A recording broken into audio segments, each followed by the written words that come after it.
basically go to that does have relevant information, submission correct interpretation. So we said they just want to have correct information for that. So everything's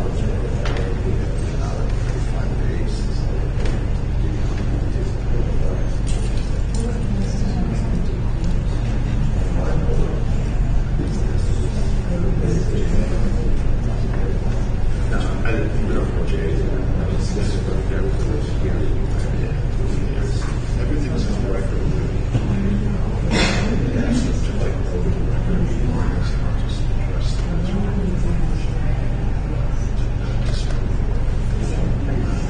It should be insurance.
Good morning. This is the Board of Appeals, Town of Hempstead, February 15th, 9:30 a.m. meeting. Will everybody please stand for the Pledge of Allegiance? I pledge allegiance to the flag of the United States of America and to the republic for which it stands, one nation, under God, indivisible, with liberty and justice for all. Mr. Chairman, give me the remarks.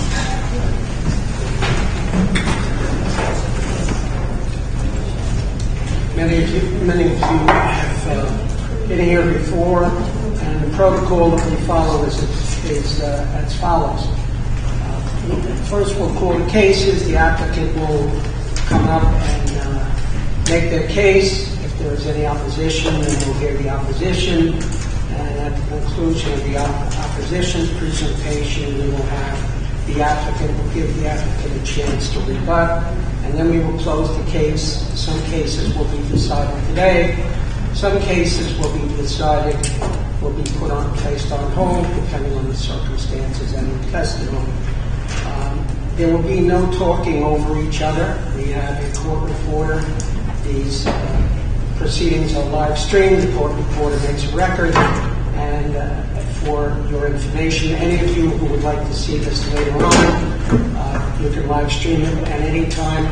We're trying to look for some sponsors. We don't get any Emmys for the proceedings, but that may change in the future. In any event, Patrick, would you like to start calling the calendar? We are going to call the renewals first. First, we do have an application for an adjournment. Okay. It's case 112 through 113. Levittown, Richard Fama, Jennifer Weingart, and William Weingart, known as the 92 Cool Cotton.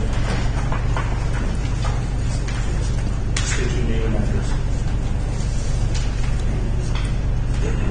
My name is Anita Covington. from 32 Design Studio. And do you want my address personally, or do you want 32 Design Studio address? Oh, your design studio? If you're representing design studio. Okay, 133 Lincoln Avenue, Pelham, New York. Okay. And you're asking for an adjournment. What is the reason for the adjournment? It's due to a traveling, scheduling conflict, and through the coordination with Mr. and Mrs. Thalma, we respectfully request an adjournment for the Zoning Board of Appeals hearings, case number 112 and 113, for the next available date. Is there anyone else here on this case? Normally, first time case is on, we would ordinarily grant the request for adjournment. Patrick? March 1st, Okay. 9:30 a.m. Perfect. Okay. March 1st, 9:30 a.m.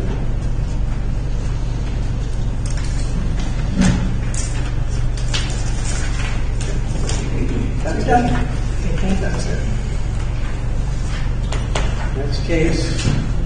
There are no further requests for adjournment. First case from home today is 1923 East Meadow, HKHR JAR Enterprises LLC, doing business as Checkers. Renewal of grant to maintain one double-faced illuminated ground sign, overall size 127 square feet, overall height 30 feet, setback 5 feet from the front property line, also known as 2430 Hempstead Turnpike.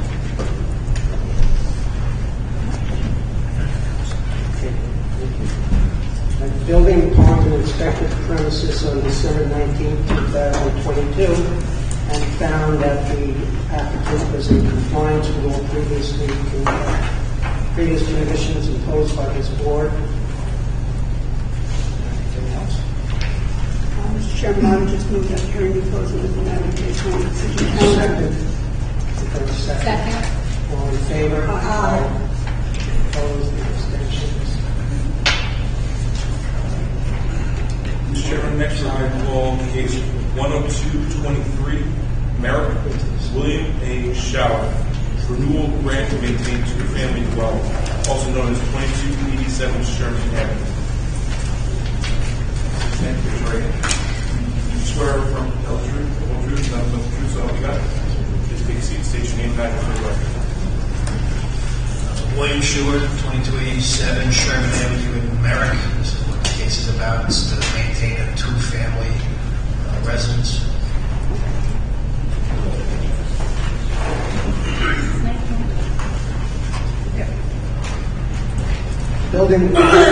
Building department inspected the premises on December 22nd, 2022, and found that all prior conditions imposed by the board have been complied with.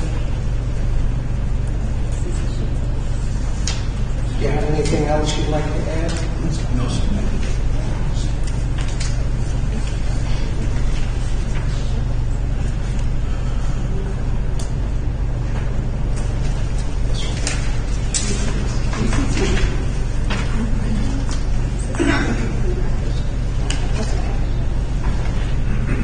You said there's nothing you wish to add. Sorry to take a quick paperwork. I'm sorry. There's nothing you wish to add, you said, right? Yeah. Okay, Mr. Chairman, I move that the hearing be closed and matter be placed on the decision calendar. You will be notified by mail of the court's decision once it's rendered. Okay? Here you go. Second. Okay, how long does it usually take? On a renewal, Patrick, when do the renewals usually go on? Within the week, maybe? Okay. We have to leave here, or we'll get the decision in the mail? You'll get it. You get it in the mail. Thank you. Thank you, folks. Thank you.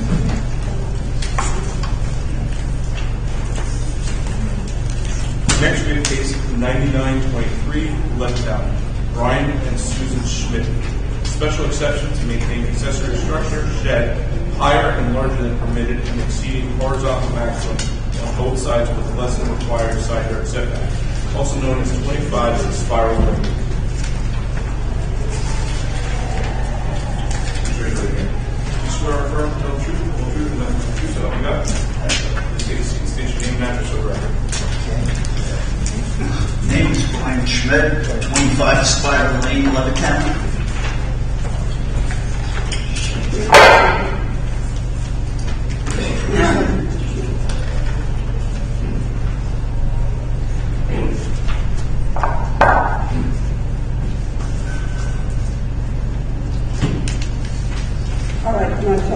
shed? Yes, it's a pre-existing shed. I don't even know how long it's been there. I know it's been there from the owner I sold it. I bought the house from, and I might even have been there when he bought the house. I'm not sure. Do you know how high it is? Yes.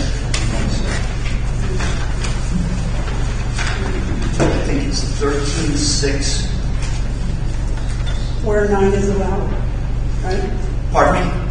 9 is allowable, so that's why you need. Right, it's a variance. I need the variance. And what are its dimensions?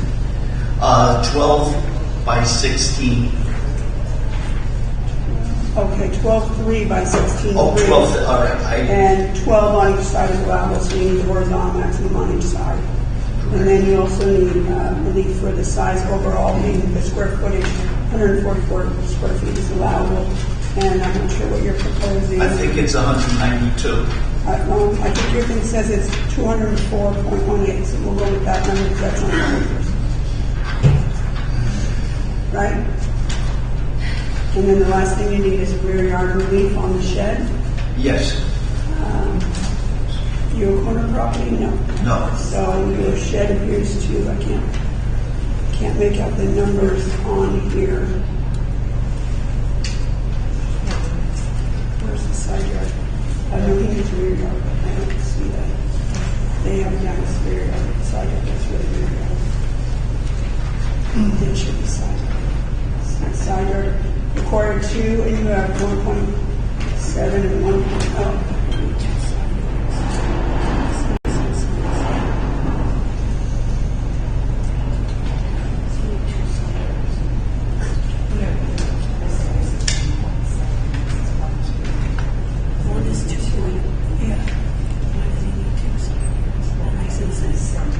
Is the closest and the farthest. So we'll use the closest. So it looks like, I would move that we amend the caption, which reads, it reads side yard. Yeah, it's my bad. All right, good. So side yard relief you need 2 is required. At the closest point, you provide 1. So you need a foot of variance relief on that side. No.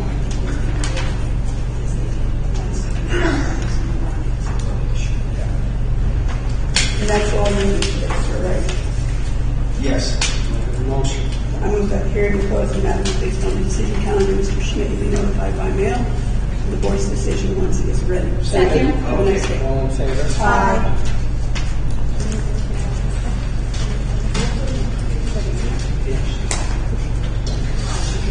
Actually, in cases 123 to 123, Oceanside, Daniel Siegelson and Door Bowers. Variances, lot area occupied, front yard average setback, construct second-story addition attached to dwelling. Variances, lot area occupied, front yard average setback, maintain open porch attached to dwelling, also known as 2956 Stevens. You swear or affirm to tell the truth, the whole truth, and nothing but the truth, so help you God. Please take a seat. Put your name and address for the record. My name is Christopher Botch. I am the architect of record. I'm residing at 333 39th Street, Mediners, New York. Hello, my name is Melissa Graham. I'm from Long Island Perfect Permits, 124 Front Street, Suite 205, Massapequa Park, Bowen 762, and I'm the agent representing Dan Siegelson. He is the owner of 2956 Stevens Street, Oceanside, Section 39, Block L, Lot 19. An application was filed to maintain a front portico and a proposed second-story addition.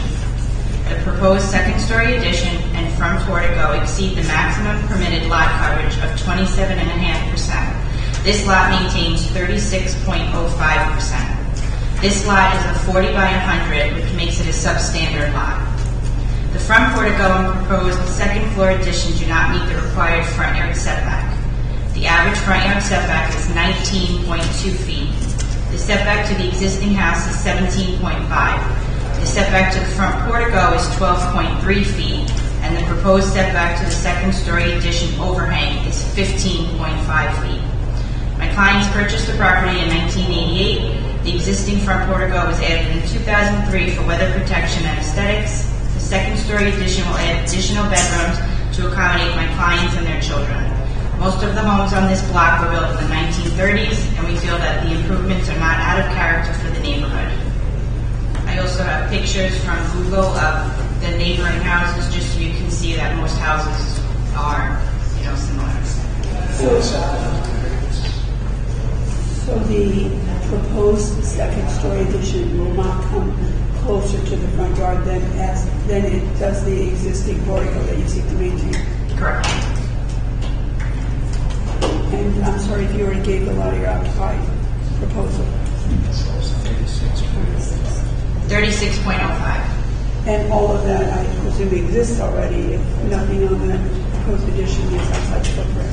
Correct. So you're already at 36 million. Correct. It's because it's a substandard lot. I just, Yeah. You're not seeking to change that.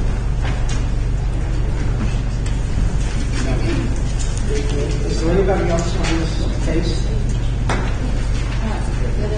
Someone signed in, Michael. Okay, sir, come.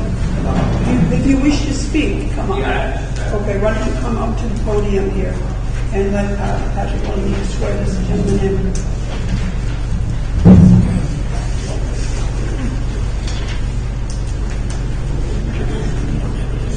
Yes, sir. State your name and address. Sure. Michael Lee. I reside at 3944 Stevens Court, Could you speak up a little bit? Oceanside, New York.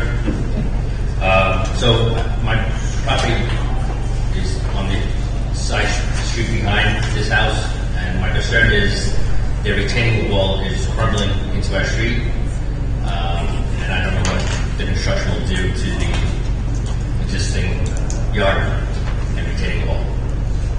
And if any of their trucks will be coming down Stevens Court. Let me just.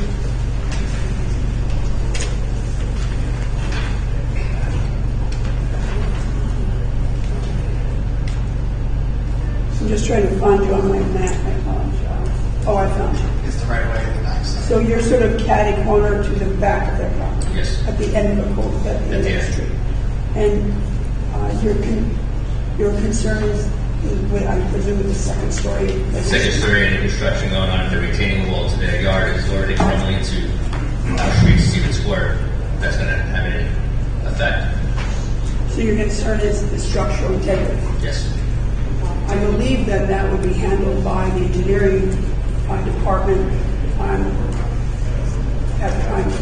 It's not your area, but my understanding is, if the permit is granted, structural integrity would have to be evaluated by the building department's engineering department and plans examiners in terms of whether the structure that exists there is capable to bear the weight of I'm supposed to say level. I think it's really all part of the process in terms of structural integrity. We don't really do that here because I'm not qualified to do that. The rest of our entity. So structural integrity is something that if we were to grant the variance would be in check by way of the building department's engineering department, etc. Point being, that issue is not up for this board. We can't pass on that. That is responsibility for that lies with the building department. And the architect's hired by the building. Anything else you'd like to answer? Have anything? Well, the only thing that I would mention is that the retaining wall, I'm not familiar with it. I haven't seen that back part of the property. This is the furthest part away from actually where we're doing the addition. So just from a structural standpoint, it wouldn't have any bearing on it. Wait, how long have you owned the house?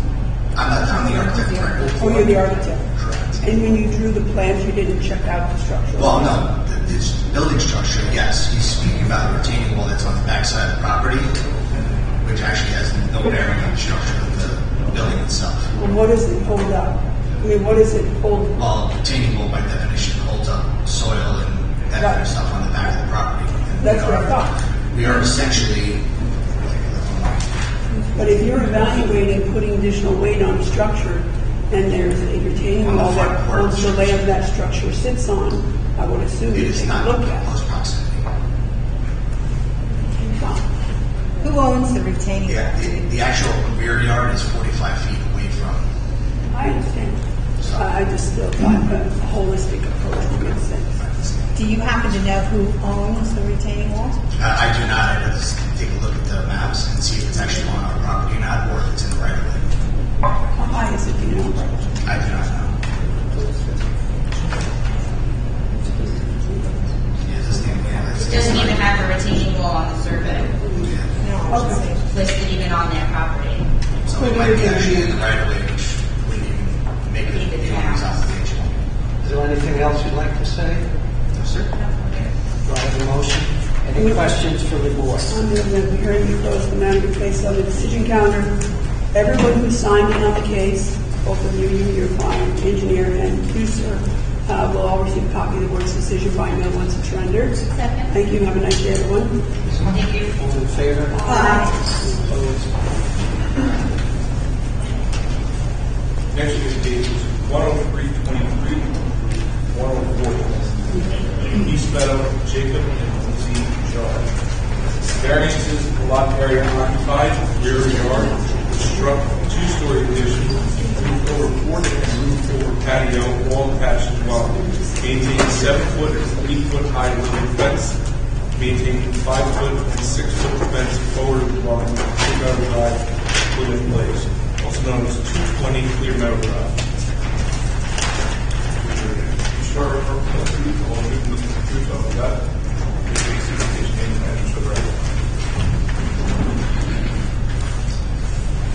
Hi all, my name is Jacob Jogan. I'm from 220 Clear Meadow Drive, East Meadow, New York. Hi, my name is Lindsay Jojan. I am Jacob's wife, 220 Clear.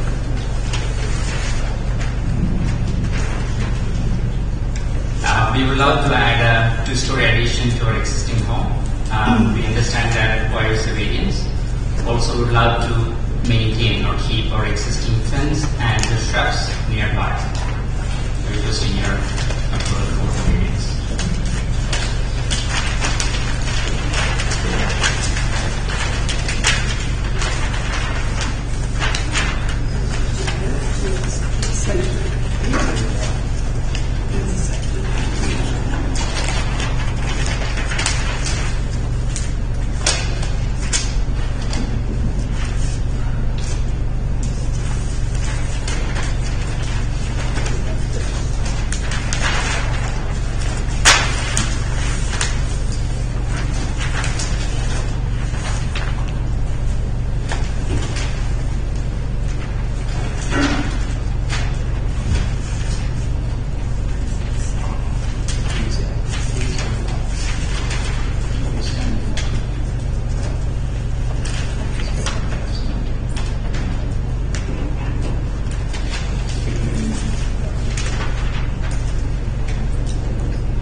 Okay, so your proposed two-story addition,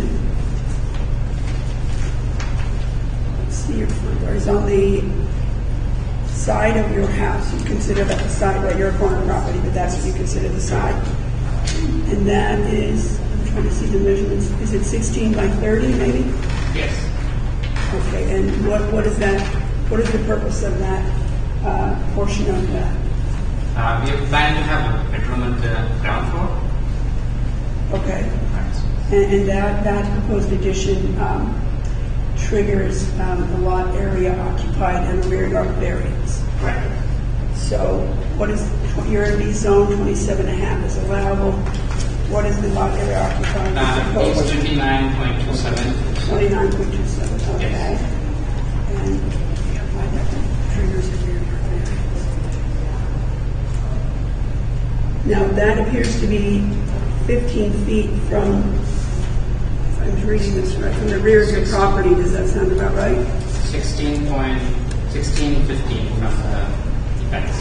Oh, so that's your rear yard. You're considering, when you have corner property, one is side yard, one is rear, and you kind of get a select. So you're calling that side yard. So you're proposing 16.5 on the rear yard, and what is required? It's a second story, so. I think it is 25 feet. Okay. Okay. And then you, so that's all you need for the two-story. Then you have a ripped-over porch, ripped-over patio, all attached to the dwelling. that you proposed, correct? Right. We'll see that hashed.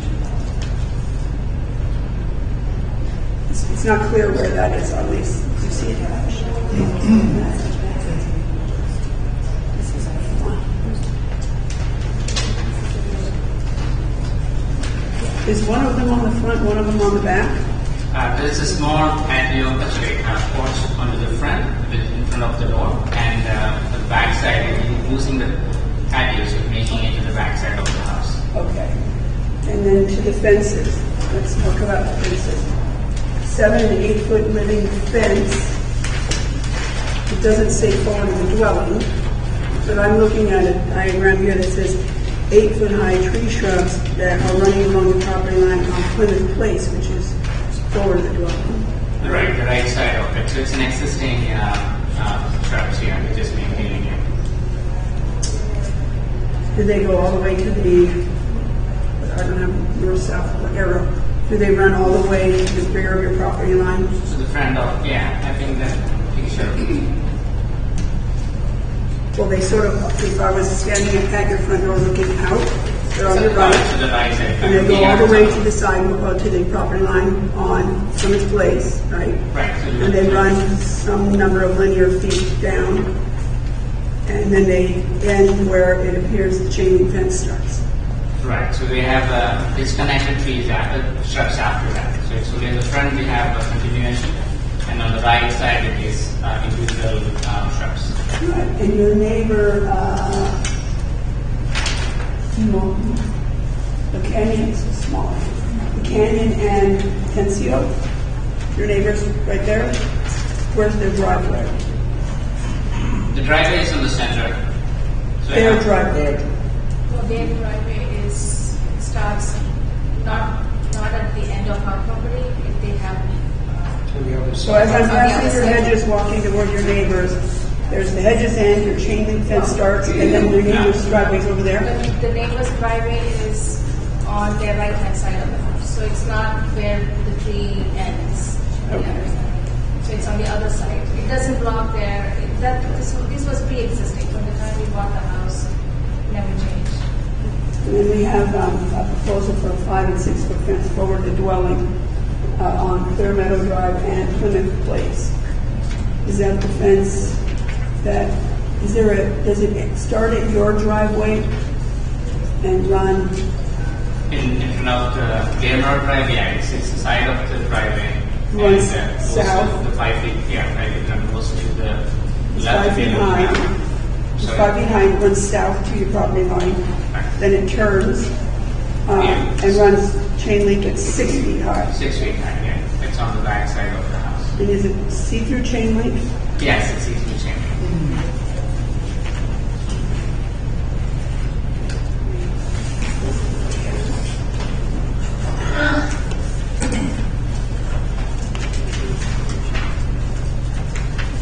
Does it have green slats in it, the chain link? Right, so one side is a green slides, and the other side is some metal black and white stripes. So we don't consider that see-through, just so you know, this, in terms of visibility. Okay. So it does have slats in it, the chain link. It has, I have two types. One is the old one, which has a black and white one, and on the right side it is Green. The green one. Yeah. but all the chain link fence has some slat, regardless of color. Right, so it's a slot you can see.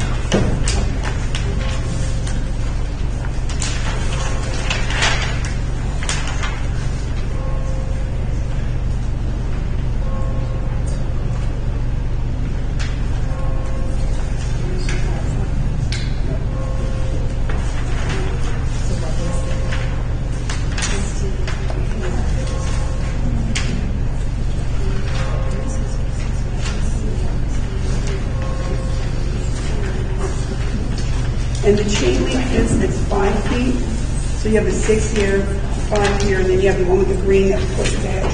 The 5 foot chain link fence that goes all the way up to the edge of your driveway, does that have slats in it also? Right, they're not in the property exactly as a 5 feet, 3 feet away from the property line, so it's a little inside, goes across. Okay, I see.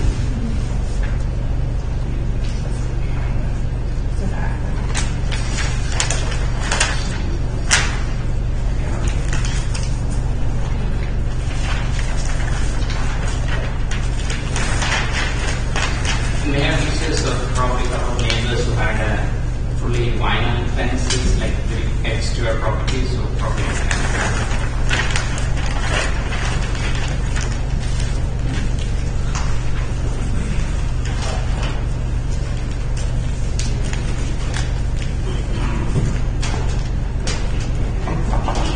Is there anything else you'd like to add? No, sir. Any questions from the board? Move that the hearing proposed the matter be placed on the decision calendar. You will receive a copy of the board's decision in the mail once it is ready. Thank you. Second. Have a nice day. Second. Any in favor? Aye. Opposed? Abstains?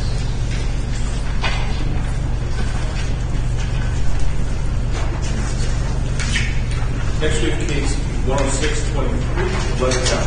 It's a brief the same. Variances of lot area occupied, side yard aggregate, maintained addition to both attached dwelling, also known as 37 Sandpiper Road. Swear or affirm to tell the truth, the whole truth, and nothing but the truth, so help you God. Yes. Please take a seat, state your name, back to the record. My name is Michael Arado, capital permit 245 109 Suite D, West Babylon, New York. We're here because you have two additions attached to the dwelling that you wish to maintain. Are you fine with that? Yes, so the maximum allowed lot coverage is 30%. We're at 31.6. The average front yard setback for this property is 32.69. Right now we're at 24.4. Hold on. I don't have you down for front yard. I have you for side yard aggregate, right? Side yard, yeah. So it's side yard, lot coverage, and average front yard setback.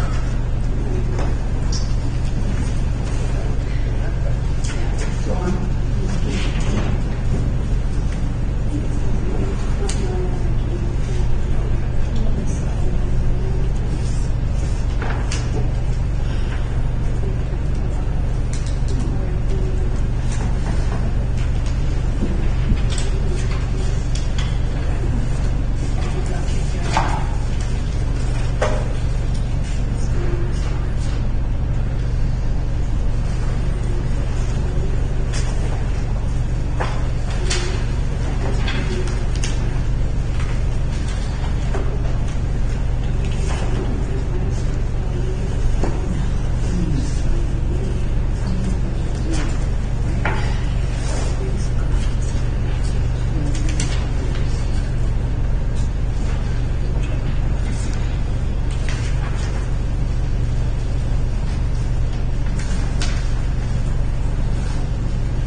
going to adjourn this case until March 15th at 9:30 a.m. No further notices will go out. Well, a new notice will go out. Okay, you're free to go. All right. Okay. Patrick, is he to go down to BZA? Yes, we'll have to close down that right now. Okay, you go down to BZA. She'll call down and get the new notice. All right. Thank you. Thanks a lot.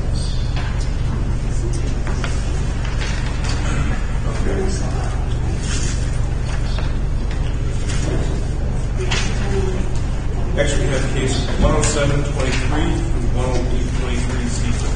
Thomas Humphrey. Variances, side yards adequate, maintain garage and third-story balcony, both attached as well. Maintain accessory structure shed with less than required side yard setback. Special exceptions, maintain second accessory structure shed with less than required side yard setback. Variance, side yard, maintain AC unit attached as well, also known as 2699 Ocean Ave. You swear or affirm to tell the truth, the whole truth, and nothing but the truth, so help you God? Take a seat and state your name and address for the record. Jean Kennedy, 124 Haley Drive, Center Ridge, New York, 11934. Good morning, Mr. Chairman, ladies and gentlemen of the board.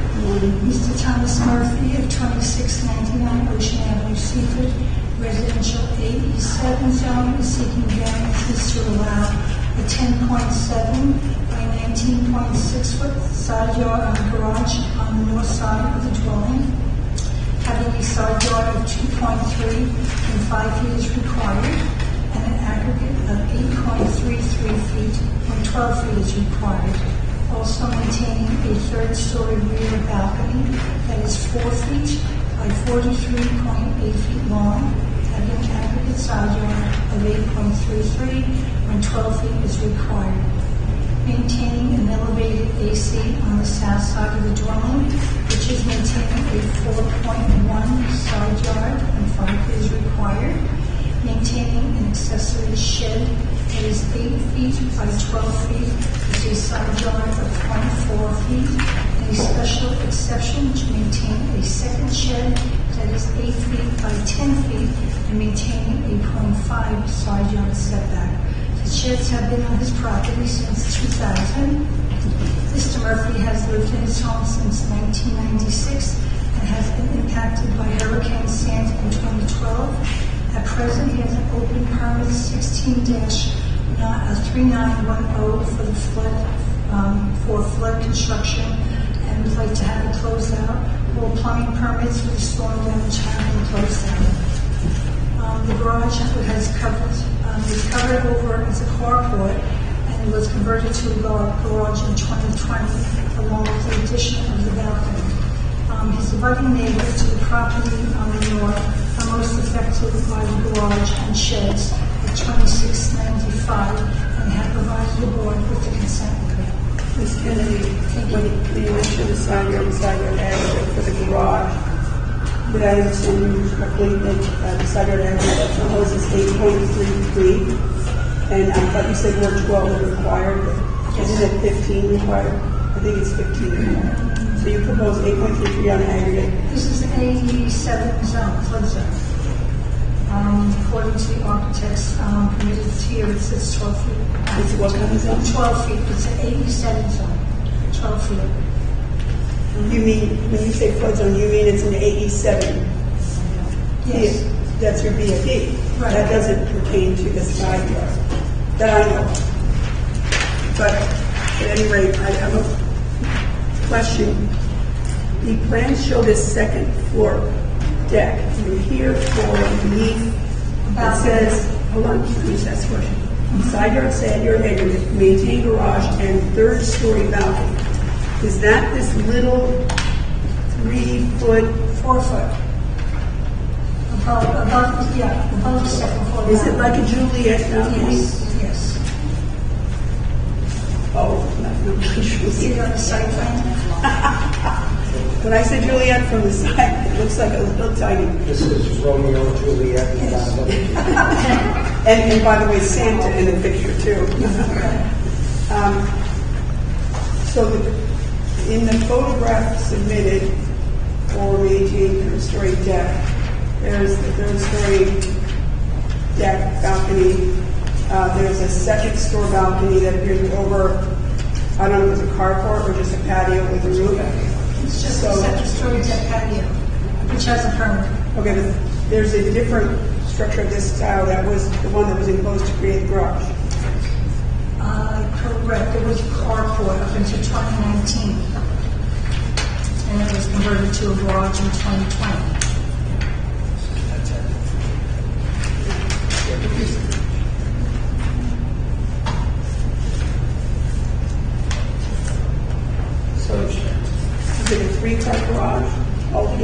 one. Well, it's showing 2 cards now after the construction of the hurricane storm damage permit from 2016, and the rest of it is just storage space for, you couldn't use the lower level any longer. We did have permits at one time for a garage conversion, but all that had to be cleaned out after the 2016 permit for the reconstruction after the hurricane, because it was over 50% damage. So downstairs pretty much is just a 2-car garage and then just storage space.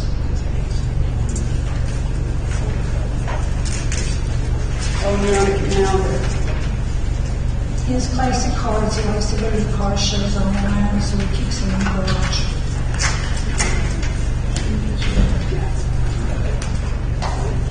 Anything else you'd like to add, Ms. Kennedy? No, that's it. Thank you. Other questions from the board? Move that the hearing is closed and that it be placed on the signature on Ms. Kennedy will be notified by mail of the board's decision. Thank you so much. Have a good day. Aye. Next, we have cases 10923 and 11023. Maryland. Christopher Lazio. Install or replace a 6-foot-high fence forward of dwelling. Variance front yard setback on West 20th Avenue. Maintaining 2 AC units attached to dwelling, also known as 2028 Alfred Road, formerly known as 10 Alfred Road. Swear over, tell the truth, the whole truth, nothing but the truth, so got it. Please take a seat, state your name and address for the record. Chris Latanzio, 2028 Alfred Road, East America. And Mark Anthony Monastery Architect, 1563 Belmore Avenue, Belmore. Good morning, members of the board. Mr. Chair, this morning we are looking to install and relocate an existing 6-foot fence, which would be forward of the existing house, as well as maintaining 2 AC units. I would like to submit 3 photos, if that's okay.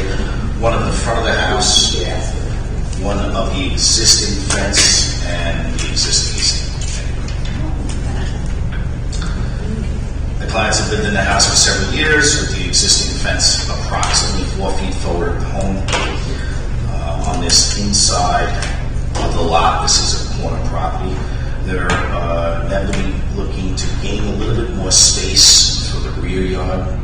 They would like to move the fence a few feet forward. So it's approximately 4 feet now. We'd like to move it 10 feet out from the front of the house, which would still keep us at any point over 20 feet to the closest point to the street. Additionally, we'd like to maintain the existing 2 AC compressors, which are located on the side yard, which is the street side. That's points. Neither one of them can you actually see from the street. They're both fenced pretty well with shrubbery. That's our case. Mr. Hempstead, in the future, could you possibly enlarge your plot plans because you know one here? Or provide 7. Well, we have 2, so. I absolutely will. Thank you. We're looking to get past I said, he said, we'll look at you, and I said, get to our flood to the river. You know that you're I prefer that.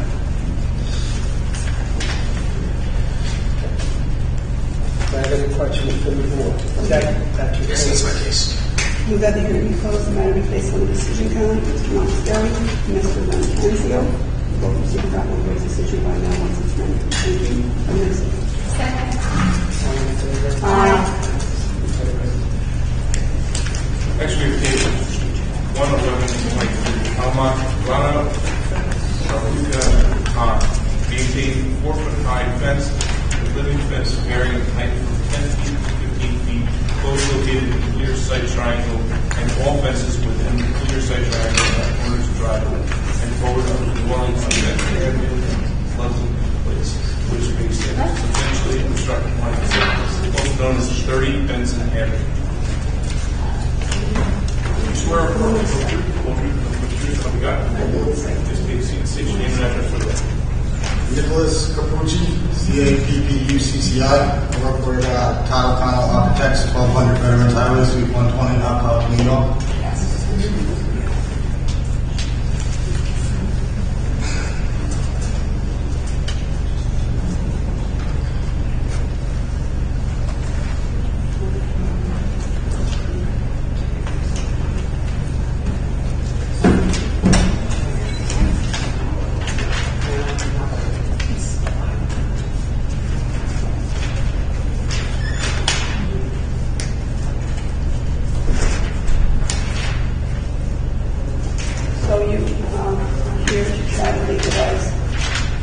living fences. Okay, ready for me?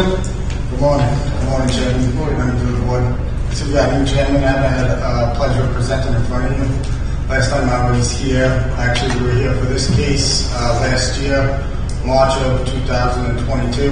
Not this case, but this house, this property. This property was in permit. We went for a variance for a side addition, and during that variance, this live fence and the 4-foot chain link fence got brought up, and we made an application, which brings us here today. So I just want to submit some green cards that I have and pictures of the live fence and the property. May I ask you why you take those in evidence? Well, you're submitting those. Can I start with the row of trees that would be on the northwest-ish property line by the driveway? By the driveway? So The those, driveway, Ludlam's place. Right. Yes, so again, these trees have been there probably for about 2 decades, 2 centuries, at least a century. I just 20 have a years or question so. about that. Yeah. So they're shown to go all the way to the corner of the property, but I Correct. also see a clear side triangle line. Are you proposing to cut it back there, or are you No. proposing to keep it, and that's just illustrative of where it would be? No, we are proposing to keep everything as you see in the photos and as it stands today. And again, it's been like this for probably 20 years or so. We were contracted on this job back in 2019, so that's when I'm most familiar with the property. But after research and everything that we did, going back on Google Maps and everything, you can see these trees have been there for quite some time. Right, but I guess when they were planted, they weren't 15 feet, so. Correct, probably much shorter, and they grew to about 15 feet. They kind of vary in size. One of the largest ones that we did measure was at that 15-foot mark. And that's a little bit back off the corner, off the site triangle area on Ludlam Place. Recently, I do have a picture of the stop sign that I gave you in the front one. Recently, our clients, just this year, a few months ago, petitioned neighborhood and everything to put a stop sign at that corner. There has been no traffic problems or collisions on that corner that we researched and found.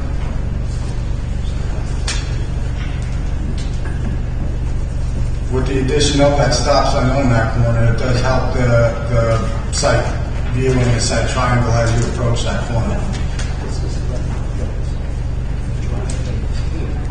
The driveway's on Ludlam Place, not on Benson Avenue.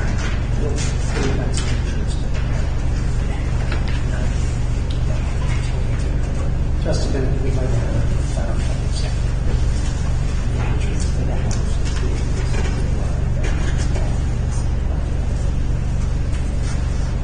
Yeah, the entrance is on Benson.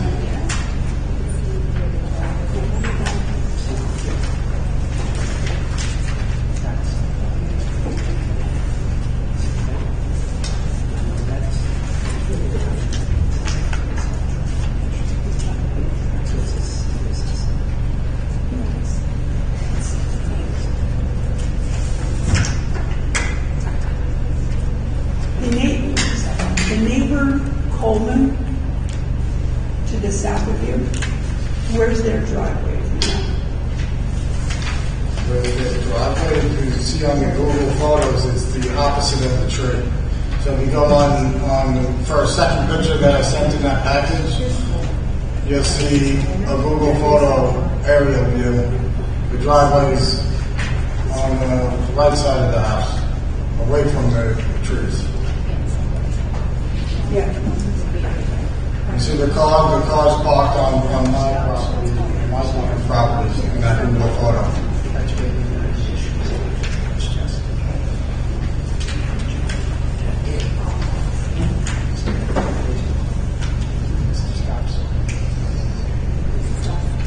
Stop sign was recently added about a month. I looked at it.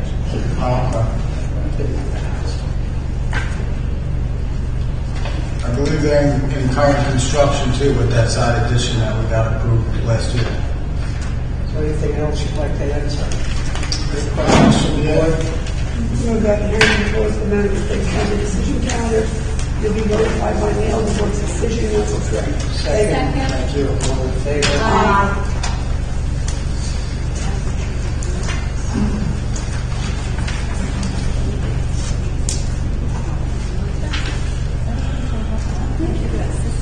Next we have case 114-23, near Valley Street, Arlington, Oregon. Variances in lot area occupied side yard, construct second-story addition and second-story opening below both attached dwelling, also known as 43 Student Street. Great. Swear or affirm to tell the truth, the whole truth, nothing but the truth, so help you God. Please take a seat and state your name and address for the record. Teddy McLean, 250 Fulton Avenue, Hempstead, New York, 11550. Marlon Holder, 43 Dupert Street, Valley Street, New York, zip code 11580. How are you, Mr. Holder? Long time no see.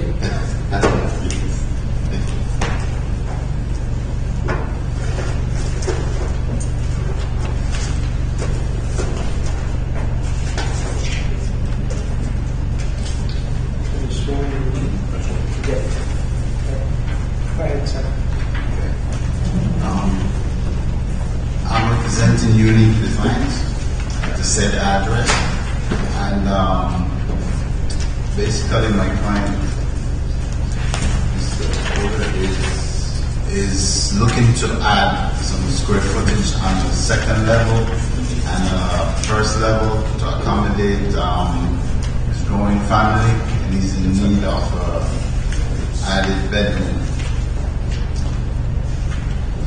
The rear addition is compliant with the rear yard setback and the side yard aggregates, and it's basically a lot coverage issue. The lot area occupied that you propose, Pardon me? what lot area occupied did you propose with this? Okay, the existing is 35%, and the proposed is 42%. It's pre-existing 35 because it's a subpar lot that has a two-car garage at the back. And if he decided to take the garage down, he would not have to come in front of the board. But it's a little hard. It's a hardship to demo an existing two-car in a small lot. What about this proposal of increasing the lot area occupied? Because mine both say second-story additions, which usually is over a footprint. And is it the open below? Is that what's increasing? No, the physical footage of the second floor addition is over on columns at the back. So this is the open below It's got to be portion? open below. Yes, so they consider it That's open. where the air conditioner is now, and you're Yes. removing the air conditioner and then replacing it. So we did bump up the first floor just for a bathroom because there's no bathroom on the existing first floor of the house. So he needed that. So we did that since under the proposed footprint of the second floor.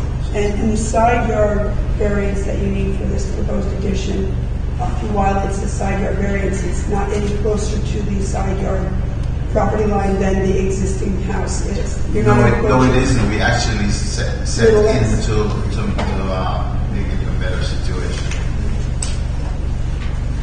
Oh, one more thing. Mr. Holder signed in what you, sir, I don't believe did, and you're going to want to get a copy of the decision in the mail, so if we could just get you to sign in also, that would be great.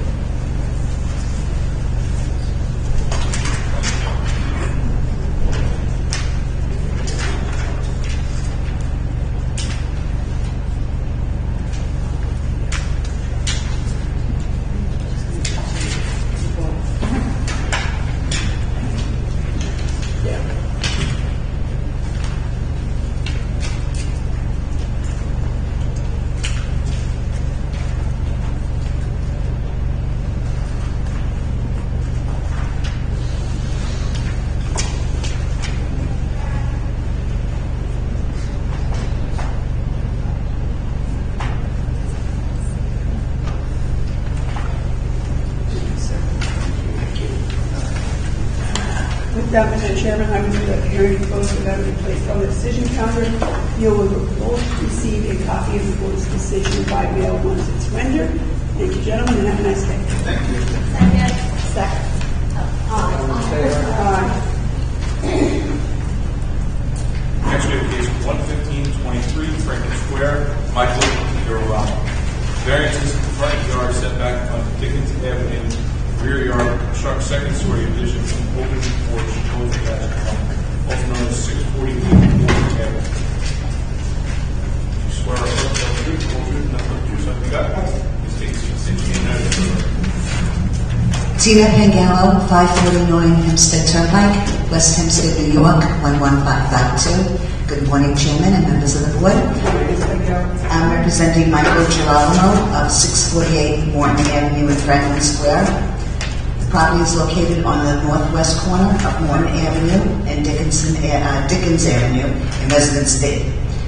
We're requesting a variance to construct a second-story addition and open porch attached to the dwelling that violates the front yard setback on Dickens Avenue and the rear yard setback required.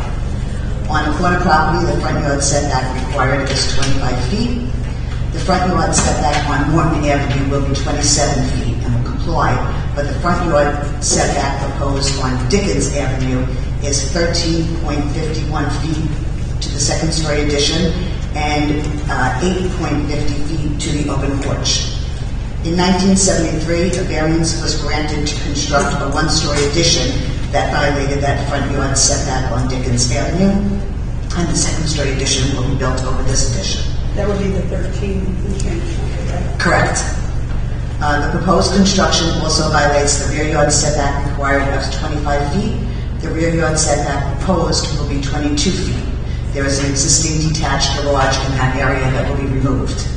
The owner of the property would like to make 4 bedrooms, 2 baths, and a laundry room upstairs, and open up the first floor to have a new kitchen, dining room, living room, den, bathroom, and mudroom. This type of design is common for this area in Franklin Square, and I would like to submit letters from 5 neighbors indicating they have no objection to the board granting this variance.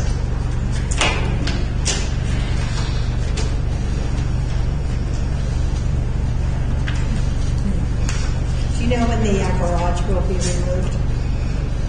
I don't know exactly when. I guess during the construction of it.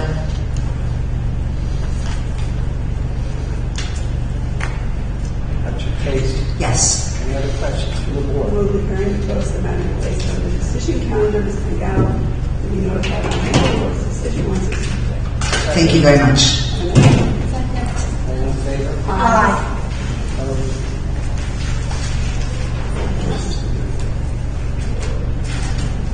Next, we have cases of 11623 through 11723 Belmore, Vito Menino. Variance, lot area occupied with a truck portico attached dwelling and garage converted to living space. Variance, side yard, leaking AC unit attached dwelling, also known as 3371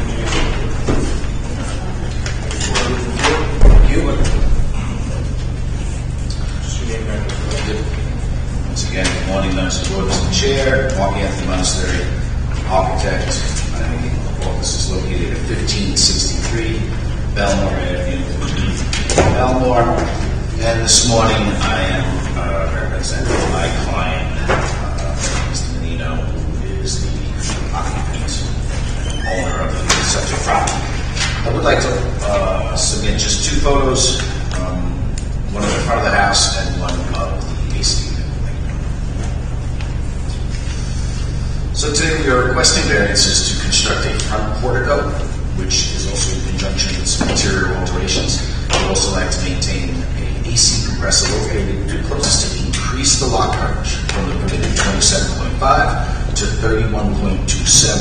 This is an overage of 3.77, but I would like to add that with the existing house presently sits at 30.95%, which I request is really only 0.32% or a total of 22 square feet additional. A second request is to maintain the AC compressor located on the side of the house, which is located 2.02 feet from the property line instead of the 5 feet required. I submitted photos of both of them just so you can kind of get a feel. That concludes my case.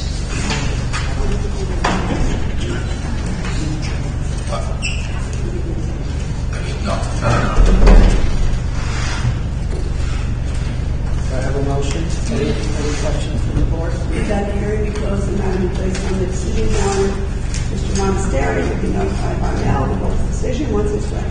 Thank you all. Have a good afternoon. Second. Favor? Aye.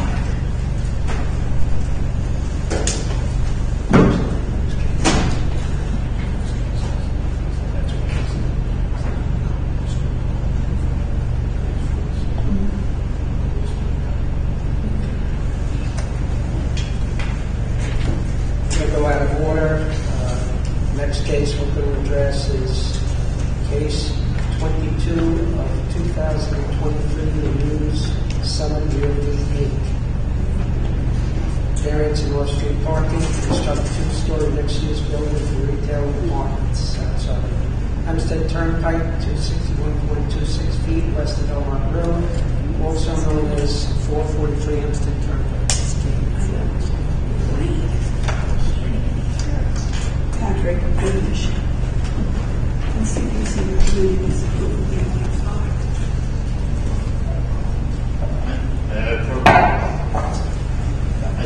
I spoke to Rob about I asked that when we first got here.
Good morning, Mr. Chairman, members of the board. William Vanessa for Shelley Deegan Tirana, 333 Earl Overton Boulevard.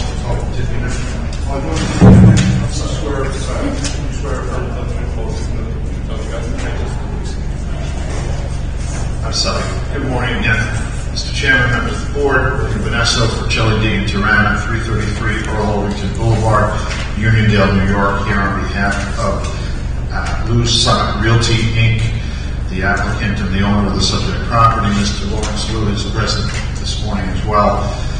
This is a reopening of a rehearing that was heard by this board on January 4th, earlier this year. That application was to modify an approval issued by this board back in 2016 for a larger project. That modification was necessitated by the presence of a cellular tower on the property, which is owned and controlled by Crown Castle. Crown Castle had an easement right over the property and refused to accept the prior approved site plan, which only gave them access to the property via the municipal parking lot, which is adjacent to this property. As such, my client modified his plan and proposed a driveway running along the westerly side of the property strictly for the use of Crown Castle to access their cell tower. All other access by employees, patrons, and apartment dwellers on the property would still be going through the municipal parking lot. That was evidenced by the fact that the driveway shown on the site plan has bollards in it that are removable, but they would be removed only by the Crown Castle people. But be that as it may, we're here today because after the board heard the case on January 4th, the next day the Nassau County Planning Commission met and made a recommendation of Pardon? But yes, as I understand it, the board actually voted to approve the case on the 4th. With 5 members present. And unfortunately, the next day, the Nassau County Planning Commission made a recommendation of disapproval. So, out of an abundance of prudence, the board has asked to reopen this case and have the recommendation for disapproval addressed, which I'm prepared to do. So, as I had summarized in an email to the board back when the issue came up, the problem with the NCPC review and recommendations is that they don't have all the information in front of them typically to make a complete decision. And this is similar in this case. Mr. Vanessa? Yes. Are you going to move to incorporate all prior testimony? Oh, yes, and I apologize. I did intend to do that. I would ask that all prior testimony, not only from the January 4th hearing, but from the prior hearing in 2016, be incorporated in the record today. Thank you. The staff did clearly understand what the application was. They had several misstatements in the resolution from the Planning Commission. They said there were only 11 spaces provided. There were actually 12 spaces provided. They said that access to the parking would be via that driveway, as noted earlier. That driveway is strictly for the Crown Castle access. The access will still be through the municipal parking lot, which this board approved and which the town has already approved via additional approvals that we had to obtain from them in order to open the fence and create a driveway through that. So they clearly didn't completely understand the application before them. Turning to their recommendations, one of the recommendations is that, or one of the findings is that the project represents an over-intensification of development on a constrained property and results in a 74% parking variance. That finding, while yes, this was a large parking variance, first of all, they don't recognize that what was before the board on January 4th was a rehearing simply to provide a one-space parking variance, not the 74%. There was already a large parking variance granted by this board previously. And why? Because, again, probably unbeknownst to the Planning Commission, because there's a municipal parking field right next door that, based upon expert testimony, established that it was underutilized and could more than accommodate the needs of the site. So I don't think the Planning Commission got that. Lastly, the recommendation that this is the finding that this is an over-intensification of development and their recommendation to drop the residential component of the application, they clearly don't understand the intent that was behind the creation of the Elwood Neighborhood Overlay District. That district calls for development, mixed-use development, retail on the first floor, apartments on the second floor. So this application with its apartments, although it did need variances that the board approved, nevertheless was made in the spirit of the legislation that was imposed, with apartments above, retail, and a large amount on the first floor. So as much as the recommendation is for disapproval, I again, with all due respect to the Planning Commission, don't feel that they fully understood the application, nor did they fully understand the history of the application. This has been a site that my client has been trying to develop for 15 years. His first application before the overlay was ever filed or implemented was for simple development of the property, and it got held by the board, and because the town was considering condemning his property and other properties in the area. That went on for years. Then when he came back, then they decided to implement the legislation that is in place today. That took several years.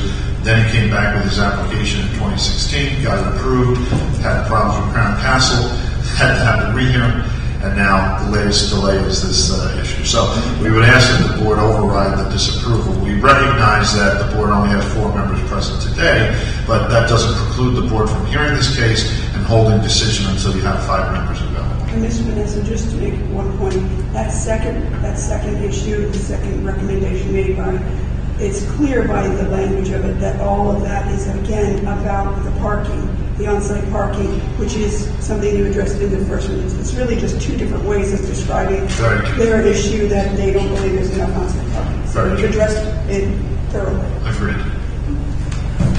That's Anything okay. else, Mr. Vanessa? No, sir.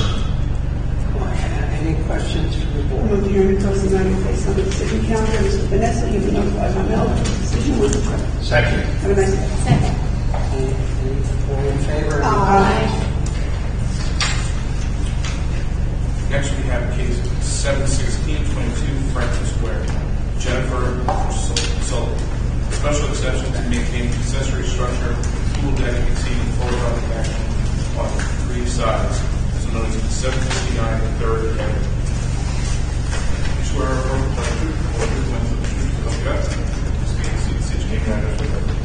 Michael Munoz, 160 Mccann Street, Brentwood, New York, 11717. I'm here on behalf of Mr. and Mrs. Pursuer. They're asking for relief on their side yard setback from 12 feet to a little over 6 feet at the southwest corner of their existing pool deck for their pool deck. The pool deck's been there about 7 years. This is an adjournment because they originally wanted some work done to their home also, but the cost was a little over budget, and that application was withdrawn, and now we're here only for the pool deck. Yeah, and you don't actually need side yard relief for it, I don't believe. You just have a deck that on 3 sides exceeds the horizontal maximum. Yes. How long did you say the deck's been there? 7 years, a little over 7 years. So you're allowed 12 on any given side. So you have, 18.5 on one, 34.8 on the other, and 19.8? Yes. So those are the 3 sides that exceed the Yes. horizontal maximum. Mr. Munoz, are you aware there's an open permit regarding the garage? I'm not aware of that. Open permits and have to be closed out. Okay. Oh, yes, there's no permit there. Correct. The garage is 2252, yes.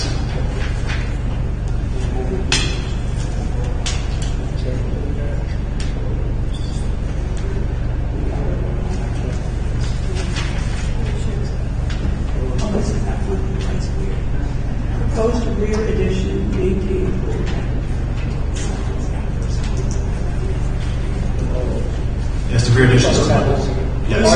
Yes, the other application is gone. It's withdrawn. Yeah, you withdrew the... Yes. Okay. Right, do you have anything you'd like to add? No, sir. Any questions from the board? Will the hearing be closed and that be placed on decision calendar, so you will be notified by mail of the board's decision once it's made. All in favor? Aye. I like to tell you, because I know you right to this. That concludes the morning calendar.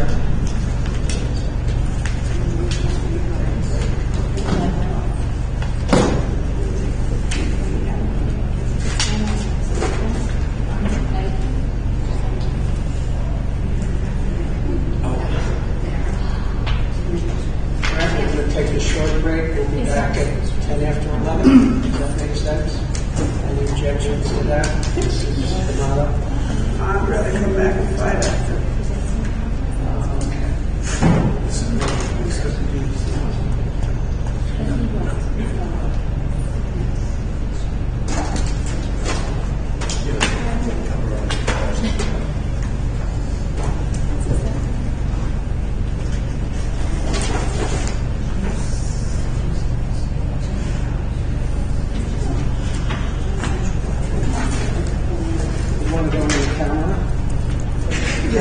On camera, yeah. On camera. In camera. In camera, on camera. Don't give me that franchise. With the camera. Get those decisions.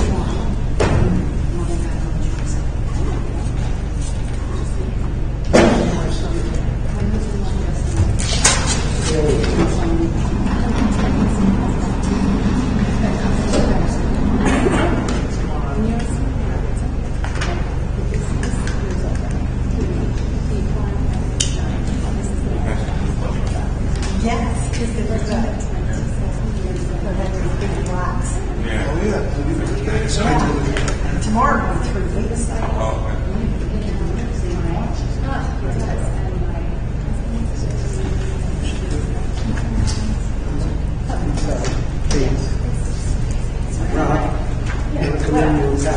Absolutely.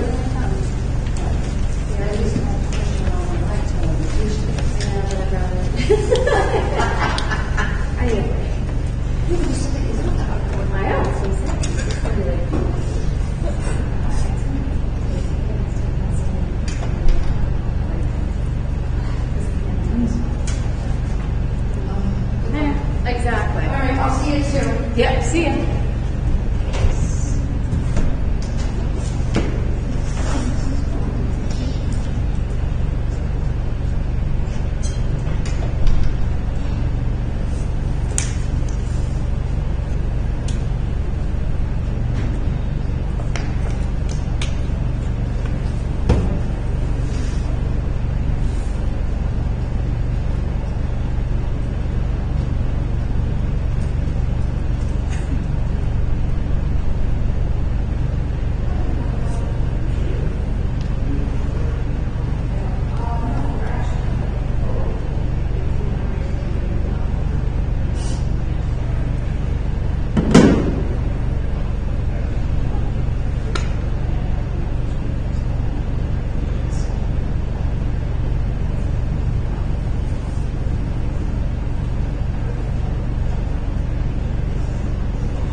So what I can do for 3 hours, I have no idea. I don't know if going through these things, so every time I think I'm going to pick one right, it's never is.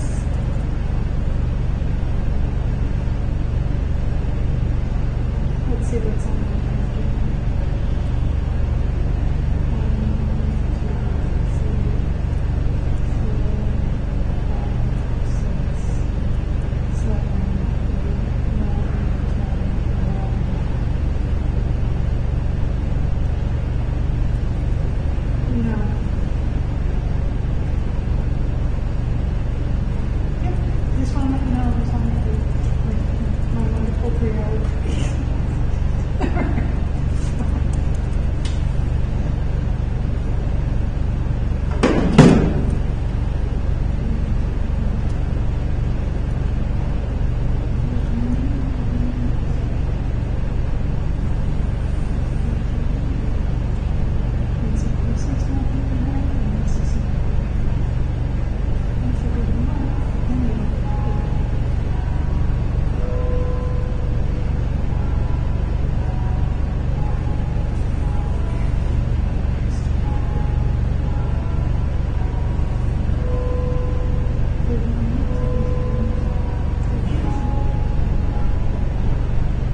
I already got it. I know. I lost my prescription glasses yesterday. I guess we'll do decisions because we have nothing better to do in 2020. So,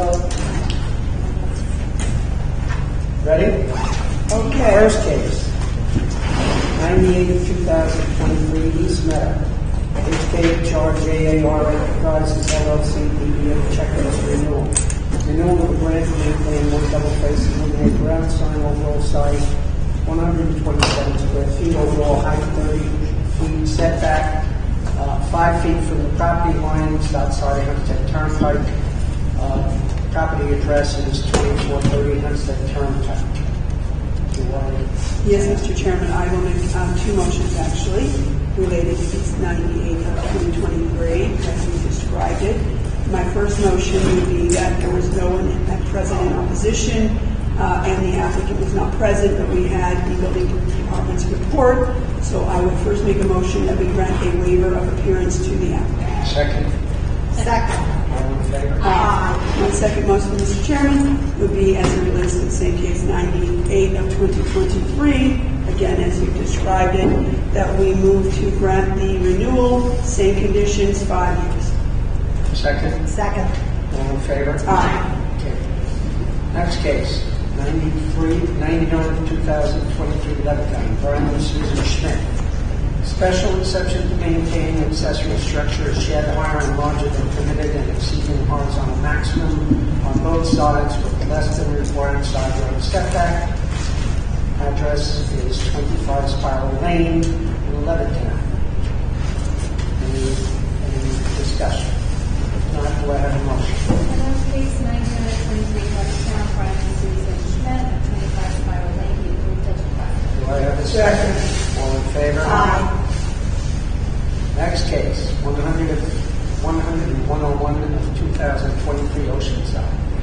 Daniel Siegelson and Dora Bowers. Variances letter occupied, front yard average setback, constructed second-story addition attached to the dwelling. Variances letter occupied, front yard average setback, maintained roofed over porch attached to dwelling. Property address is 2956 Stevens Street. Do I have any discussion? Not, do I have a motion? Okay, Mr. Chairman, regarding those cases 100 and 101 of the year 2023, the Oceanside, as you described, in the effective property at 2956 Stevens Street, I move that we grant the variances requested. Do I have a second? Second. All in favor? Aye. Any opposed? Any abstentions? Next case, 102 of 2023, Merritt. William A. Short, renewal of the grant to maintain two-family dwelling. Property address 2267 Sherman Avenue in Merritt. Do I have any discussion? I move case 102 of 2023, located at 2287 Sherman Avenue in Merritt, be granted as requested. Second. Conditions to Same conditions. Second. Aye. All in favor? Aye. Any opposed? Cases 103 and 104 of 2023, East Meadow, Jacob and Lindsay Giljan. Variances, laterally occupied rear yard, construct second-story, two-story addition, roofed over porch, and roofed over patio, all attached to dwelling. Maintain a 7 and 8 foot high living fence. Maintain 5 and 6 foot fence following the dwelling on Clean Meadow Drive and Plymouth Place. Also known property address 220 Clear Meadow Drive. I would just suggest that whoever's going to make a motion, my only thing would be that both fences, all fences requested be granted temporary, so that we can have them, so that subsequent owner doesn't move them into a place where there is visibility of the situation. Do I have a motion? I move case 103 to 104 of 23 East Meadow, Jacob and Lindsay Jojan at 223 Meadow Drive, be approved as requested, all fences will remain temporary. And same. Do I have a second? Second. All in favor? Aye. Any opposed? Any abstentions? Next case, 106 of 2023, Levittown. Supreet Singh. Lot area occupied, side yard aggregate, maintain additions, both attached to dwelling. In that case, that's been property address 37 Sandpiper Lane. That case has been adjourned to March 15th at 9:30 a.m. Someone might want to inspect that case. No. Case is 107-108 of 2023, Seaford, Thomas Humphrey. Variances, side yard aggregate, maintain garage and third-story balcony, both attached to dwelling, maintain accessory structure, shed with less than required side yard setback, special exception to maintain second accessory structure, another shed with less than required side yard setback. Property address is 2699 Ocean Avenue. I'd like to hold that case. Someone on the board might want to inspect. Cases 109 and 110 of 23. Christopher Latanzio, install or replace 6-foot-high fence from the dwelling. Variances front yard setback on West Loins Avenue. Maintain 2 AC units attached to dwelling. Property address is 98 Alfred Road in Merrick. Do I have any discussion? If not, do I have a motion? I'm okay with the fences provided there on a temporary basis so that they don't end up getting moved. So I don't know, Mr. Chairman. Cases 109, 110, and 2023, as you described them, affecting the property 98 Alfred Road in Merrick, be approved as requested on a temporary basis, 5 years usual fence conditions. Second. And limited on the AC. Second. Second. All in favor? Aye. Any opposed? Any abstentions? Case 111-23 in Elm. Rana Shahrukh Khan. Maintain a 4-foot-high fence, living fence varying in height from 10 to 15 feet, both located in a clear-side triangle, and all fences within a clear-side triangle and owner's driveway and forward the building Hempstead Avenue and Ludlam Place, which may substantially obstruct line of sight. 30-minute property address, 30 Benson Avenue.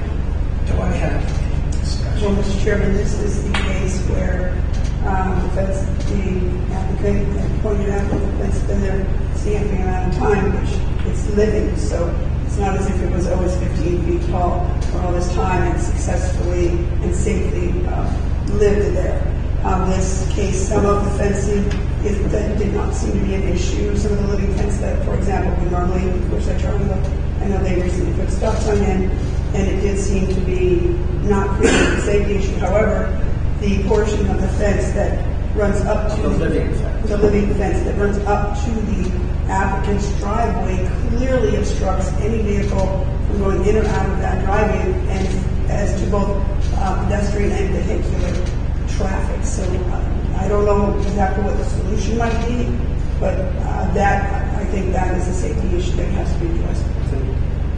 So, does anyone have a suggestion Well, as how to many how feet far are there? it runs right up to the driveway? No, I know, but it's The lineage thing, we don't know. Yeah, most likely that's what it is. Yeah, because like No, this, but I thought it wasn't there at all. they run the whole property. No, I know that. If this is the driveway, the living fence runs right up there, and it goes straight back. My suggestion would be if I could make a motion to check or not. No, but why My would suggestion would be to cut this back 4 feet and cut this back at least 4 feet. Wait, diagonally or what? No, you They can't. asked for Because 10. this goes right back. This goes straight back. You can't cut it. Okay, wait. Let's make it easier. Use your green pen and show me where the fence should go. The fence, Or the the living living fence should go only up to here. Should be cut back from the driveway so that. But it goes along here. Exit. No, it does not. This is his driveway. House is over here. House, We're doing this it is the corner of Ludlam. Yeah, all right. So, if you look at it, this is the driveway. This is the fence, the living fence, 10 to 15 feet high, goes straight back. That should be cut back somewhat. What about on this side? And it should be that one. So an 8-foot cat in front of here. And I So he's gonna remove all this, and he's gonna remove this. But the outside can't be categorized. Can't be Because it's the edge of the Yes. back. Okay. And just so for clarity, 4 feet or 8 feet? Oh, not 4 feet. Yeah, it's got it. Well, No, we always either go 8 feet or 10 feet. so I think we should go back to you. Okay. Okay. I'll make a motion. All right. This is a new motion. Oh, sorry. Chair, as it relates to case 111 of 2023, affecting the property at 30 Benson Avenue. I move first that the fence that's requested running along Ludlam Place and be cut back 8 feet back. Let me start. 8 feet back on the property line that's on basically the north property line. So he has to stop at 8 feet from the end of the property line on Ludlam Place, right? Not the property. Oh. Yeah, this side. Yeah. On the other side, should we make it 8 feet here? Yeah. We need it to be stopped on the piece running along Ludlam Place. It needs to be removed for the last 8 feet approaching the driveway. Does that work? Now, as it relates, That's just 8 feet. Just cut it back. yeah. Now, as it relates to the height of the fence, it varies from 10 to 15 feet on some sections and 4 feet. Oh, I guess it maintains 4 foot high fence plus the living goes from 5 to 10. So I guess I'm okay with the living going from 5 to 10 since we're going green. So I would move that we allow the 5 to 10 along the remainder of Or it's 10 to 15. or I'm sorry, the 10 to 15. But no higher. I know, that's why I'm saying that. Yeah. It's one of our general conditions, there's no higher than what's proposed. Yes. Okay, but let's say the number. Oh, I put the number. So that's my motion. Do I have a second? All in favor? Here, Mr. Okay, next case is 111, 112, and 113, 23. Levittown Original Family, Jennifer Weingart and William Weingart. Variance, side yard aggregate, construct second story addition, convert existing garage to living space. Property address is 92 Woodcock Lane. That case has been adjourned to March the 1st at 9:30 a.m. Okay. Next case, 114 of 2023, near Valley Stream. The applicant's name is Marion Holder. Variances, letter, occupied side yard, construct second story addition and second story open below, both attached dwelling. Is there any discussion from the board members? If not, do I have a motion? I move case 114 of 2023, located at 43 DeWitt Street near Valley Stream, be granted as requested. Do I have a second? Second. All in favor? Aye. Any opposed? Any abstentions? Next case, 115 of 2023, Franklin Square, Michael Giralamo. Variances, front yard setback on Dickens Avenue, rear yard, construct second story addition, open porch, both attached to dwelling. Property address is 648 Morton Avenue in Franklin Square. Do I have any discussion? If not, do I have a motion? I move case 115 of 23, Franklin Square, Michael Giralamo at 648 Morton Avenue, be approved. And it's going to, and I'll have to close and open the permit. Correct. Right. Do I have a second on that motion? Second. All in favor? Aye. Any opposed? Aye. Any abstentions? Next cases, 116 and 117, Belmont, Leo Menino. Variance, lot area occupied, where do you live?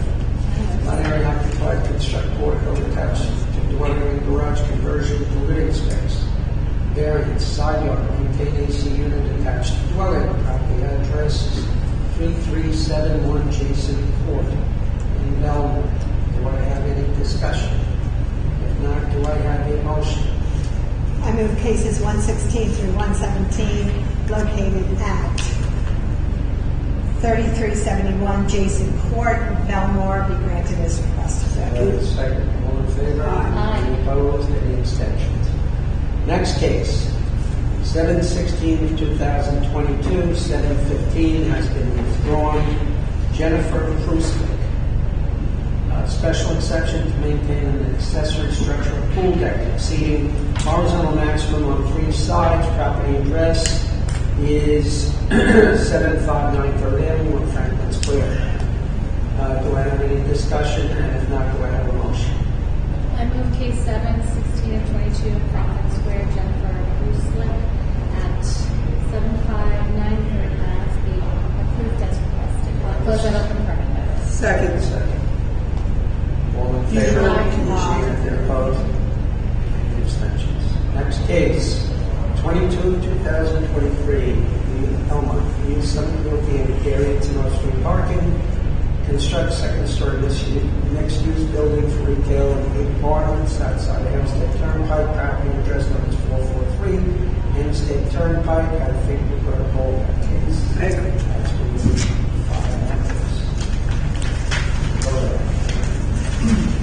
Anything on the reserve decision? One thing I would say on that, if we could, just, I'd like, if we are inclined to do the Franklin Square case, we had some discussions last week about this housing authority. I just want to, if we're going to do it, we pull the file and do it after lunch, because I remember a few discussions about maybe some mitigation that made sense. And also on that, we got a letter from Mr. Derber just explaining the financial structure of what would be, basically a nonprofit would be created that's funded by the state in order to maintain the property. That's so. Yeah, I just like to see the plan, the site plan, and write it down, or if really this is what you help you? Oh, no. I think it was 843 and 844. Can we do that after? Absolutely. Nothing around 44, 35, and 22, and I don't know if the board is going to say 89 and 23 on page 1.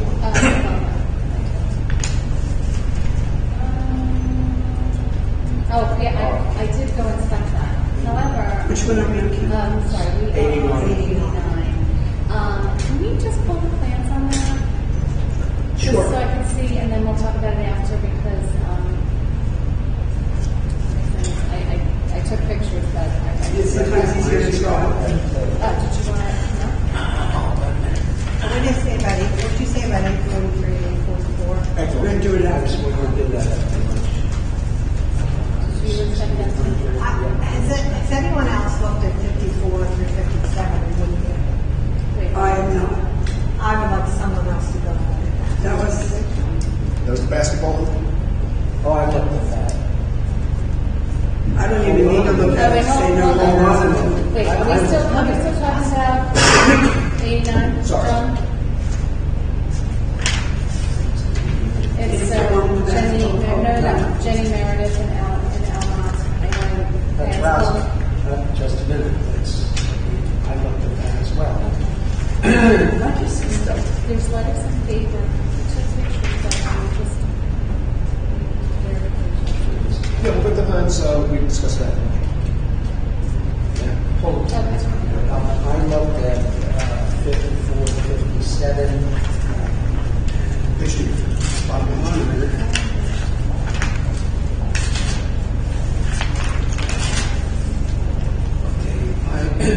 I looked at it.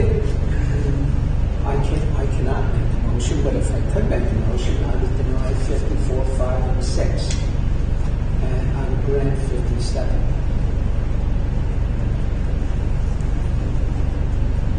I looked at the property also. That, to me, that third story, that was constructed as a third story. It has huge windows on both sides. It was constructed as a third story. It was not constructed as an attic. I didn't look at it, but I felt the same way, just based on the testimony, hearing, and the plans and materials in the file. As a legal matter, I would be concerned that people start building 2.5-story dwellings and then converting that attic space into living space and then legalizing it under the pretenses as, oh, we already granted this, we're just converting it. I know it's And it is, to begin with, a huge house in that area. What did you think, John? The other houses were just little inches. Well, I'm happy to make a motion because it sounds like you guys we've all come to the same conclusion. Now that we've deliberated together on it. What is your motion? My motion, Mr. Chairman, would be to grant in part and deny in part. I would move first to deny cases 54, 55, and 56. And to grant? And to grant case 57. Let's see, 57 to, They can have those three. I second that wholeheartedly. Well, all in favor of that motion? Any opposed? Any abstentions?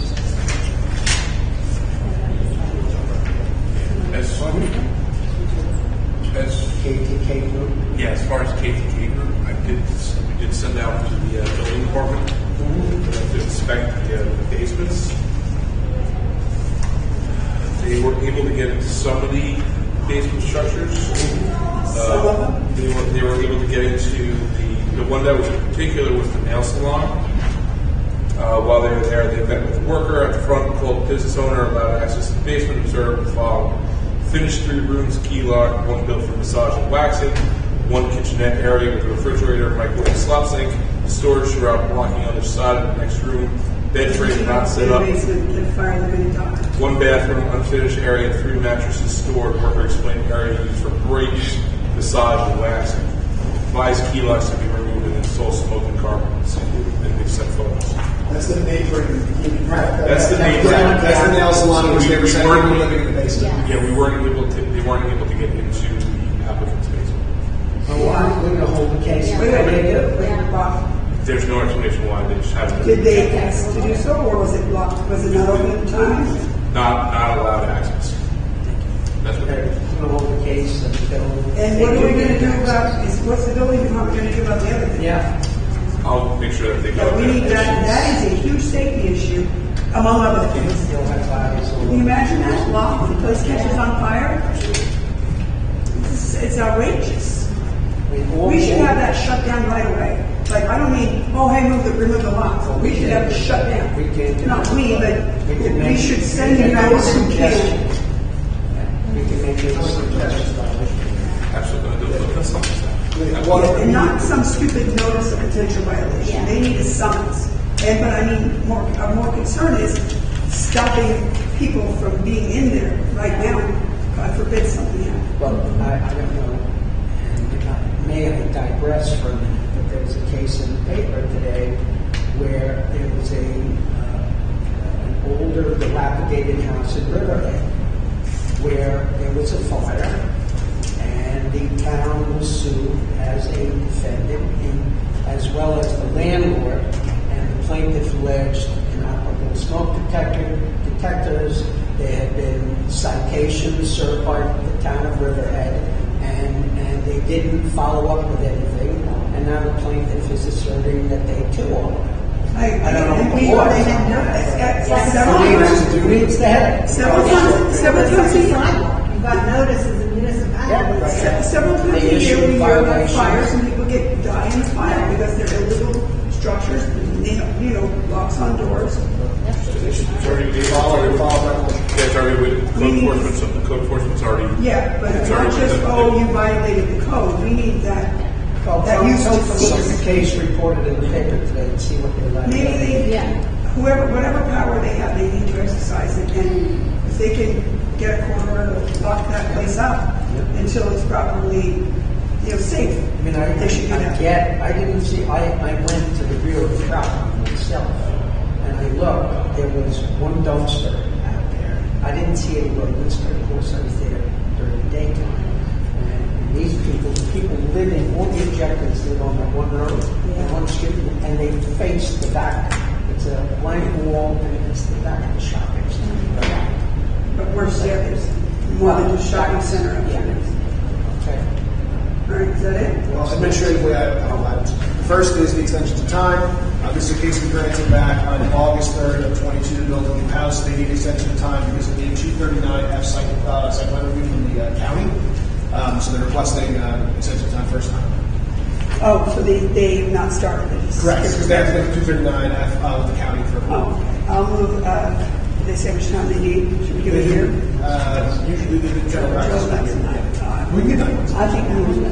All right, with regard to case 507, 508 of an unknown year, Sean O'Sullivan requesting an extension of time to secure the permits. The reasons described by counsel to the board. I move that we grant a 1-year extension of time to secure permits. Second. Second. All in favor? Any opposed? Any abstentions?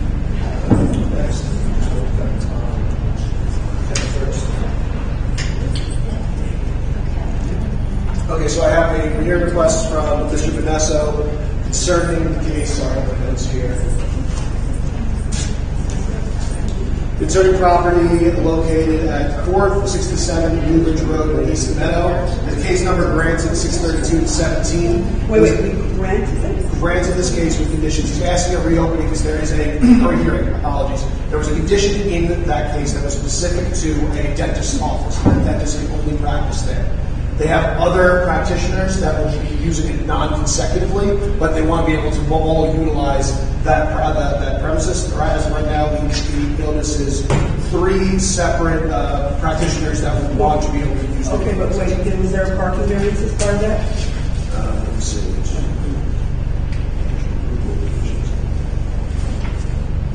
Because if we granted a parking variance based in part on non-simultaneous use, then we need to make sure that if someone else is going to be using it on those other hours, that it's still feasible. There are 2 practitioners occupy the subject premises with the understanding that no more than 1 practitioner, the hygienist, dental assistant secretary, will be present at any one time. There's nothing.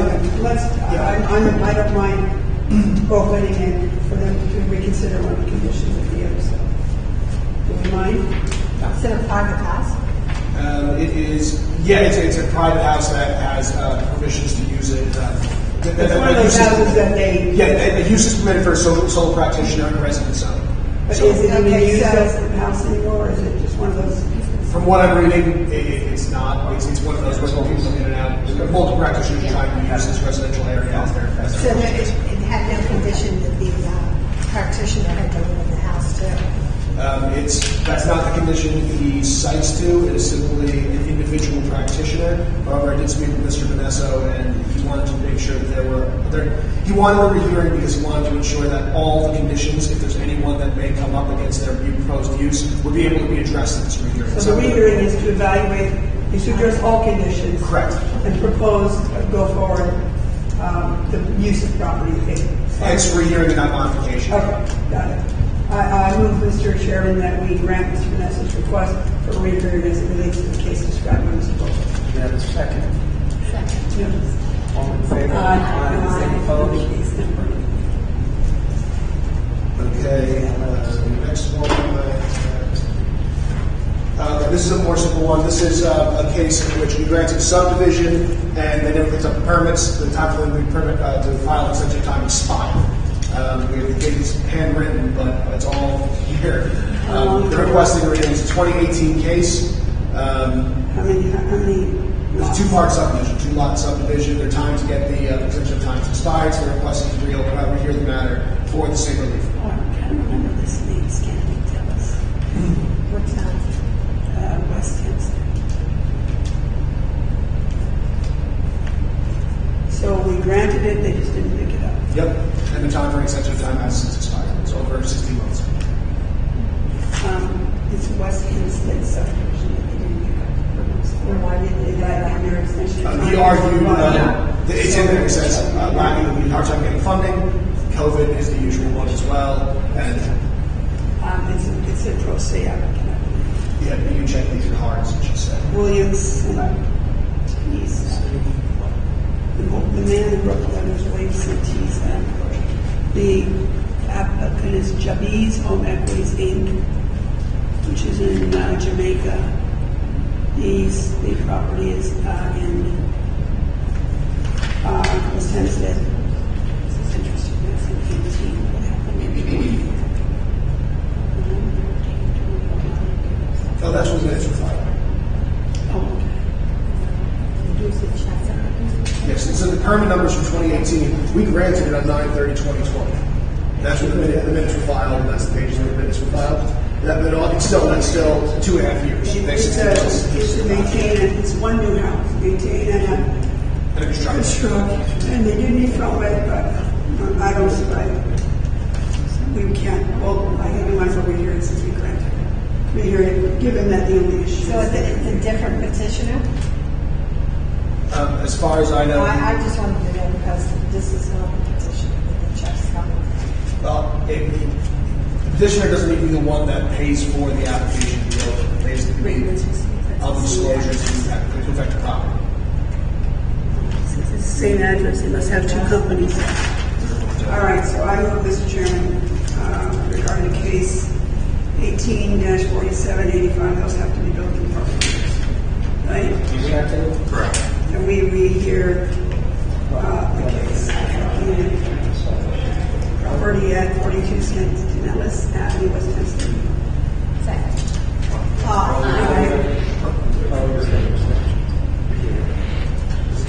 I do have another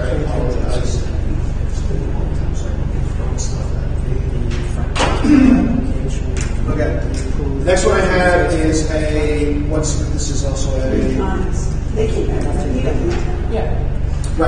So this is a rehearing request on a matter that was heard from us of Monteleaper. This was heard in 2018-2017 permit number. Reason for the rehearing is it was granted as requested as a parking variance. Went for 239F site plan review with the county. The county made them change the maps. So what was granted is not reflected what was previously granted back in 2017, and they need more spaces based on how the county wanted them to reconfigure the maps. From what I'm looking at, okay, so the application was permitted, 42 spaces required, 35 provided. The 3 spaces were eliminated by 239F, so now the calculation is 42 spaces required, 32 provided, 3 spaces. Yeah. I move that we grant the request as described by Mr. Vogel for a rehearing. Second. Second. All in favor? Aye. Any opposed? Any abstentions? And I believe that's all I have. Yes. I have one more rehearing, I still need to out about that, and that's like sorry. I have one more request, but that needs to go through the building department first before we do anything. Good. And so that's all I have. Let me ask you a question, just as an aside. Where were you lunch? Besides that, the application that we had, is this one? Yes, we are. That's okay. We granted an application on Franklin Square for 2 fast food restaurants. Granted that several times again. Granted, 3, they expanded the last time they came in. We denied retail use. Right. What's the status? If you could look up the status of that, because nothing. You know which one is nothing has been Just done. predates me. Yeah, I have answers on that. If we can do it. Came to us like closed session or Okay. So yeah, I'll let you know because they did come back on something else. A lot of it was the county. The county drives this in a lot of these matters, and hence it's similar to these cases that we're doing right now. Doesn't want to have to do with this. There's the salt shed, the county salt shed. That's the neighborhood. It applies to partly the location of the traffic lights.